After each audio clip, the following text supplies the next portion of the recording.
It became the most destructive wildfire in Kern County history, the 15th most destructive in our state's history. It's been nearly 2 years since the Erskine Fire began at an archery facility in Lake Isabella and quickly jumped hills and moved into surrounding communities. Within the first 24 hours, more than 30,000 acres were completely destroyed. A lethal combination, heavy wind, a 5-year drought, high temperatures, and low humidity created the perfect conditions for the fire to spread the way it did.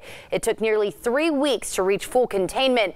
In the end, nearly 300 homes were destroyed and 2 lives were lost in the blaze. And as we approach the 2-year anniversary of the Erskine Fire, communities scorched by the blaze are still rebuilding. And when a Bakersfield church found that out, that people were still in need, they started organizing volunteers. 23 ABC Scott Sheehan going to Weldon and has more on that story.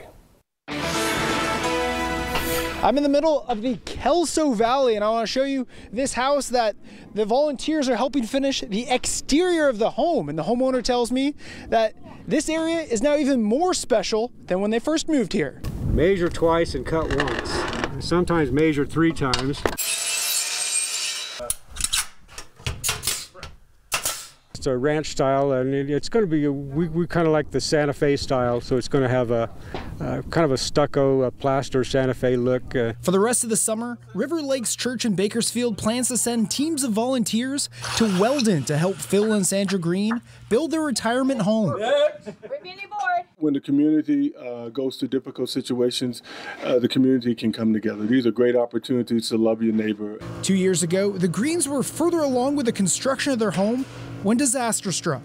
The Greens were getting ready to move into their house when the 2016 Erskine Fire raged through the Kelso Valley, destroying their nearly finished home. It wiped us out. We're senior citizens. We wouldn't expected that. We just thought we were going to have a nice little retirement, and so just for the first year we were just wiped out. 2 years after the Erskine Fire, the Greens are still trying to rebuild their retirement home. We had enough money for one house and not 2.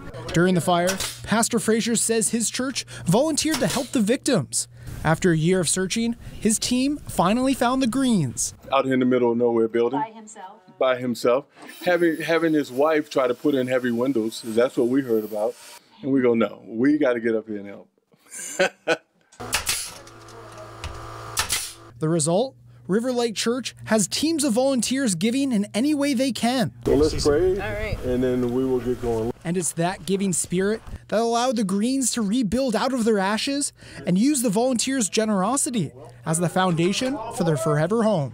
We restored our faith in human beings, and that people really do help. This house is expected to be finished this summer, so the Greens can move in before the end of the year. And when this house is finished, the volunteers say their work isn't done. They're just going to move down the street to help other neighbors that are affected by that Erskine Fire. Reporting in Weldon, Scott Sheehan, 23 ABC News. Meantime, the Kern High